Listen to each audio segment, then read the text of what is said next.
In Venezuela, President Nicolas Maduro called on the Venezuelan people to defeat the psychological warfare waged by the United States and its Western allies against the country. New York citizens returned to the polls for the city mayoral election 1 year after Donald Trump won re-election to the White House. And the United Nations has declared that famine in Sudan has spread to new areas of the country and threatens to become a total catastrophe.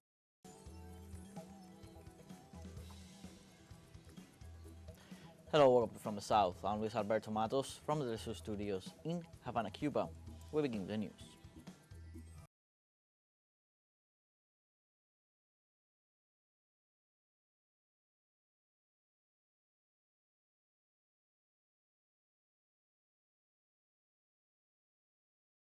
Venezuelan people to defeat the psychological warfare waged by the United States and its Western allies against the country.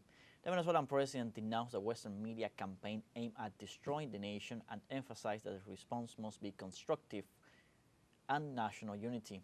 In this regard, he emphasized that the country's advances have been achieved against all odds in the face of economic warfare and criminal sanctions imposed by imperialism. Additionally, the head of state highlighted the progress in the fight against drug trafficking, affirming that Venezuelan police forces have confiscated 63 tons of drugs by October 2025. The head of state emphasized that integral cooperation with allied nations such as Russia and its contribution to national production. I believe that Venezuela has a very advanced model of fighting against drug trafficking, not only against trying to use our land or airspace, which we stop in permanent combat by our political forces and our intelligence forces and our military forces, and with a great success this year, great successes we had, and we are fulfilling the goal that we have proposed, Venezuela 100% free of any drug trafficking and a pass from Colombia, because drug trafficking comes from Colombia. It is said that 5% of the Colombian cocaine tries to pass through Venezuela. That is about 100 tons. And to this point, at the end of October, we have seized 63 tons that have been burned and destroyed, and we have also destroyed encampments. We have destroyed where they try to make a land site by the constitutional law of interception in air. We have also drawn drug trafficking planes by the tons, and I think that happened last week while the US was moving airplanes in the Caribbean. They tried to enter Venezuela. 2 drug trafficking planes. What a casualty, what a coincidence. They were saying that they had planes in the North Caribbean, north of Venezuela, in international waters, and through there 2 drug trafficking airplanes passed just right in front of them. But our system of air defense came to their path, applied the law, applied the protocols in accordance with the law, in accordance with the Constitution, in accordance to international law, and at the end applied the mechanisms that are provided in that constitutional law, and down went both drug trafficking planes.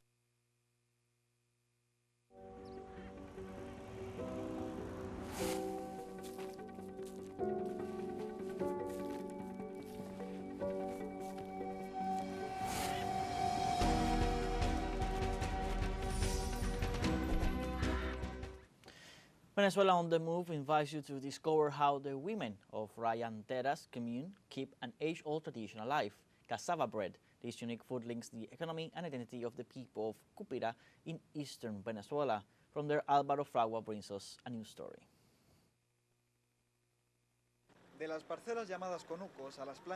From the family plots called conucos to the griddles or budares, cassava bread is the result of a long, careful process. Each step demands knowledge and patience, as Ana Luisa from Rayanderas can attest to, after perfecting the technique for a lifetime. Entonces, ese es largo el proceso porque hay que rasparla. It's a long process. You have to scrape, wash, grate with the engine, then press and remove the yen, which is poisonous. Only after this step can it be consumed safely. From cassava, we make many varieties. Tiene variedad porque de la yuca se hacen variedades. Se hace. En los pequeños talleres familiares cada día. In these small family workshops, thousands of cassava breads are made each day. The diversity of forms and flavors, hard cassava, semi-hard, cookies, naiboas, and chicha de capino, a sweet drink made from the same root, shows the popular creativity. Se hace casabe duro el grande, se hace casabe semiduro pequeño. We make large hard cassava bread, small semi-hard cassava bread, cookies, naiboas, snacks. We also make the capino chicha. After sieving, it's heated and processed over 3 days. It's blended and is very tasty. Procedimiento de 3 días, se licúa y es muy deliciosa. En estas comunas, el espíritu colectivo sostiene la... Here, the collective spirit sustains production and ensures no one is left behind. A family-based economy built on firewood, patience, and solidarity. Sí, sí nos ayudamos porque aquí habemos varios. Yes, we help each other. There are several of us here. When help is needed, they are paid. That's my daughter. That girl is a neighbor. The boy, the neighbors, they all help here. Sí, no, el muchacho también me ayuda aquí. A unos metros del taller, en la carretera Troncal 9, Just meters away on Troncal 9 Highway, a corridor of flavor awaits. The kiosks showcase this popular food-selling cassava bread, but also fruit sweets and tasty naiboas. I sell cassava bread here, bananas, lemons, plantain, catalina, naingoa, avocado, and garlic cassava too. Aguacate, casabito de ajo también. Para los vecinos y viajeros del oriente, el cassava... For locals and travelers alike, cassava is a daily bread, a simple, healthy product that goes with every meal and meets new tastes. Pedro confesses that every time he passes by here, he stops the car to take a package of cassava bread back home. Mira, el casabe es un acompañante. Cassava bread is a companion. I eat it with dinner, just fiber. For diabetics like me, it's great. ¿Entiendes? Entonces, por ejemplo, yo que soy diabético me va muy bien. Además, es un It goes with soup, with everything. It's bread for many, for those of us from the East. para las personas que somos de acá de Oriente. Sí. La comunidad, las rayanderas, se organiza... The Rayanderas community organizes from below 33 kiosks, over 50 people making cassava and diversifying Cúpira's local economy. Mire, ve, aquí tenemos 33 kioscos. Here we have 33 kiosks. All community are you in. Entonces, si trabajan máximo 2 personas, un calculado de... If 2 people work at each, about 50 in total, but everyone works, nobody stays home. Aquí nadie queda en casa. Todos trabajan. A los sabores tradicionales ahora se suman recetas. Now, new recipes are appearing. Garlic cassava, with butter or crispier to suit the customer. Tradition gets a modern twist. Con mantequilla, con ajo, incluso tenemos... With butter, with garlic. We even sell some called with butter and garlic. Very Se tasty. llaman con mantequilla y ajo, que son muy sabrosos. Incluso el truco está en si tienes microondas, te lo llevas, lo metes en el microondas. The trick in the microwave. It gets crispier. Or left in the Sunday, that's the trick to cassava bread. Ese es el truquito del cassava. Desde 2024, la UNESCO confirma lo que... Since 2024, UNESCO has officially recognized what Venezuelans always knew. Cassava bread is an intangible cultural heritage of humanity. We now have a first break coming up. Remember, you can join us on TikTok at teleSUR English, where you'll find news in different formats, news updates, and much more. We'll be right back. Stay with us.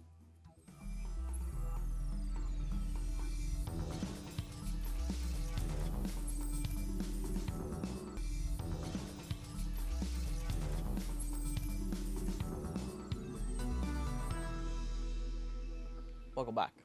On Tuesday in New York, voters are returning to the polls for the city mayoral election 1 year after Donald Trump won re-election to the White House. In this occasion, the election is a race between 3 candidates: the Democrat member of the New York State Assembly, Zohran Mamdani, the former Democrat governor of New York State and now independent contender Andrew Cuomo, and the Republican candidate and founder of the Guardian Angel Citizens Crime Patrol Group, Curtis Lewa. In this scenario, U.S. President Donald Trump has backed former Governor Andrew Cuomo, saying that he prefers the election of a bad Democrat to that of a communist, a label he has wrongly and repeatedly applied to the socialist Democrat Mamdani. Polling stations are now open and will remain in operation till the evening.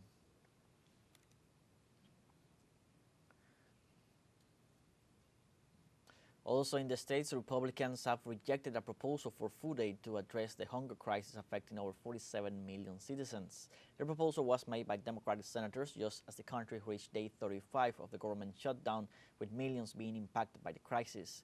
In this context, Republicans blocked funding for the Supplemental Nutrition Assistance Program, which is primarily aimed at low-income individuals. The Democratic request amounted to $8 billion to ensure continued food coverage, but Republicans dismissed it as a useless and deceptive maneuver.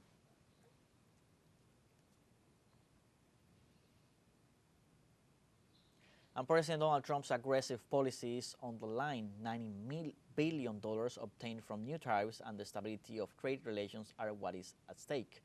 Our correspondent Daniel Rosas has the details. On Wednesday, hearings will begin in the U.S. Supreme Court to determine whether Donald Trump will be able to continue using what he considers his ultimate weapon, tariffs. The average U.S. tariff rate before President Trump's administration, the second administration, was 2.8%, and now U.S. tariffs are reaching an average of 20%. A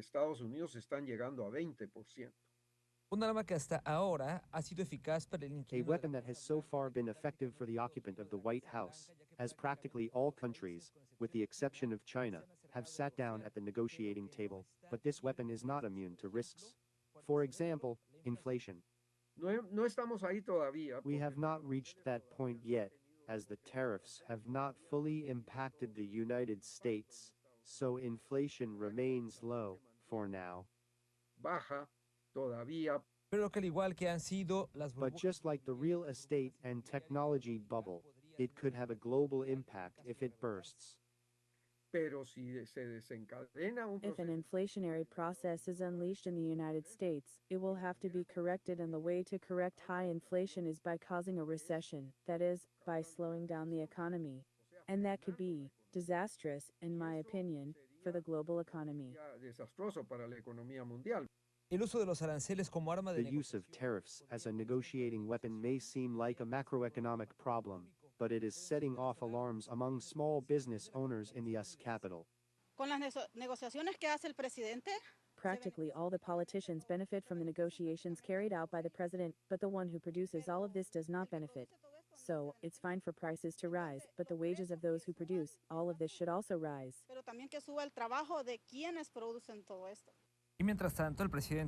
And meanwhile, President Trump seems to be detached from that reality. In a post, he pointed out that if the court prevents him from using tariffs as a negotiating tool, the United States could, and I quote, be reduced to almost third world status.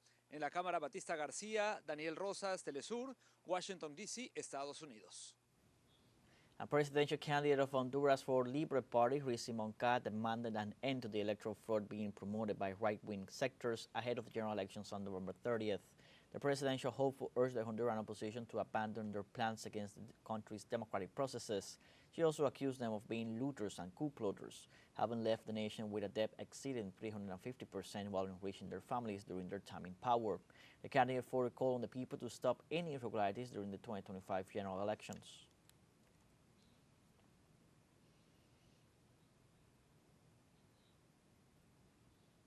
In Paraguay, social organizations mobilized to demand justice for cases of child sexual abuse.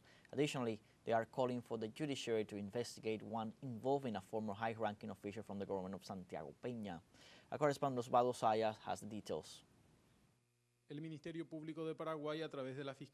Public Ministry of Paraguay, through prosecutor Gladys Jim Ness, requested to dismiss a case involving the former Deputy Minister of Education, Federico Mora, in a child sexual abuse case. This sparked outrage, as the same prosecutor admitted that the incident occurred. We need real measures to be taken. Because this case is not just about one girl. It's a broken family. It's a grandmother, a grandfather, a brother, an uncle.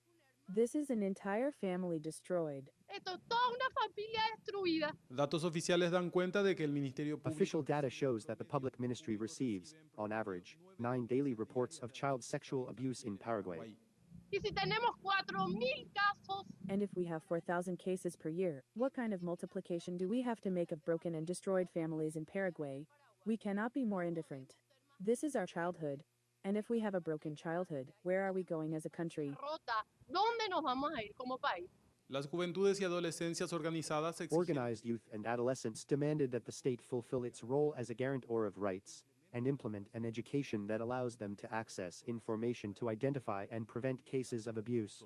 De las adolescencias, las juventudes. From adolescence and youth, accompanied by the movement against sexual violence towards girls, boys, and adolescents, we demand a comprehensive sexuality education in all schools with a rights-based approach, grounded in scientific information, with a gender perspective, secular, intercultural, and intergenerational. Laica, intercultural e intergeneracional. Al mismo tiempo que las denuncias de abusos contra niños. At the same time that reports of abuse against children and adolescents are increasing in Paraguay, the government of Santiago Peña, through the Ministry of Education, reaffirms conservative positions that deny access to comprehensive education. Propuestas como la EACE. Proposals such as the education of affectivity and sexuality in schools, which the Ministry of Education is currently promoting from a fundamentalist and anti-rights approach, violate the rights of children and adolescents because they teach them to obey and remain silent, exposing them even more to situations of violence and sexual abuse. The less we talk about gender and sexuality, the harder it becomes to break the silence and the normalization of violence. El silencio y la normalización de la violencia. En el caso que involucra al ex viceministro de Educación, in the case involving the former Deputy Minister of Education, Mora, family members, and solidarity organizations, denounced that the complainant was victimized and expressed fears that the case would go unpunished. They announced that they would remain mobilized and alert. Osvaldo Sayas, telesur, Asunción, Paraguay. We have our second break coming up. Before we invite you to visit our Facebook page at teleSUR English, there you'll be able to watch our top stories, special live coverage, and much more. Follow our page and activate the notification button to stay up to date on the world's most recent events. Final break, don't go away.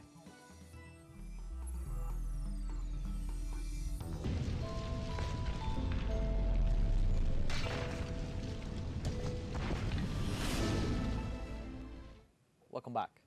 According to a study provided by the United Nations, Hurricane Melissa has affected more than 6 million people in the Caribbean.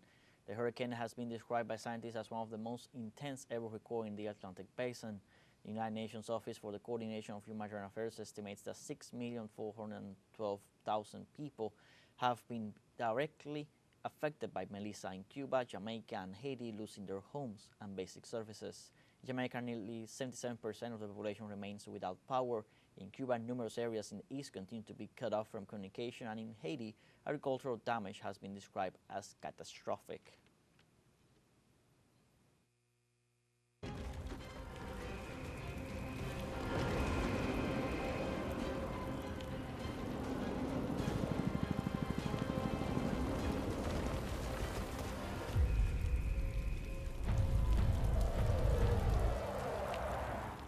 And former Israeli military prosecutor Jifad Tomer was arrested this Monday after submitting her resignation and disappearing for several hours on Sunday. The lawyer is believed to have taken responsibility for leaking a video showing Israeli troops abusing a Palestinian hostage. The hunt for the former prosecutor was reportedly ordered directly by Prime Minister Benjamin Netanyahu, who considered the leak as the most severe public relations attack against Israel. The leak reveals what hundreds of Palestinians have denounced for years, including the United Nations. The army and all occupying security forces were deployed to arrest the former prosecutor, while those allegedly involved in the crime remain free.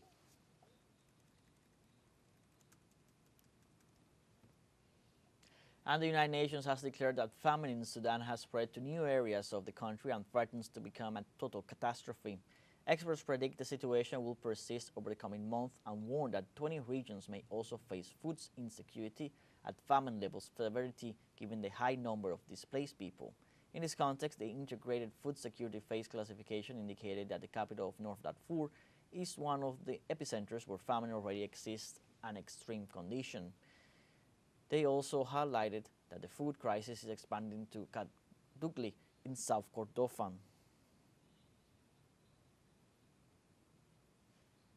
Also in Sudan, the Sudanese Doctors Network reported that the paramilitary group Rapid Support Forces bombed a children's hospital in Karnoy, leaving 7 dead. The network of doctors reported in a statement that a drone belonging to the paramilitary forces perpetrated the attack, also causing 5 injuries, including 2 minors who were receiving medical treatment inside the healthcare facility. The organization described the incident as an act of systematic terrorism and a brutal attack on life itself, emphasizing that the attack on a medical center protected by international law constitutes a war crime in every sense of the word. In this regard, the medical group called on the international community to take immediate action to protect the Sudanese civilian population.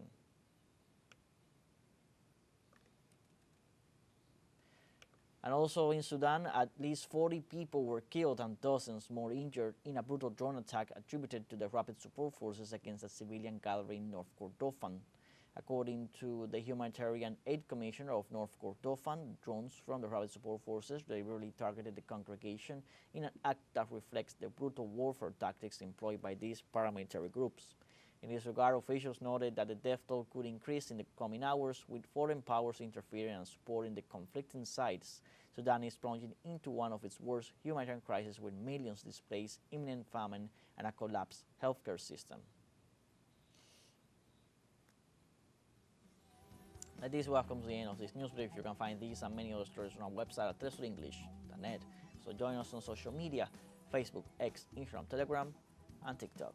For TeleSUR English, I'm Luis Alberto Matos. Thanks for watching.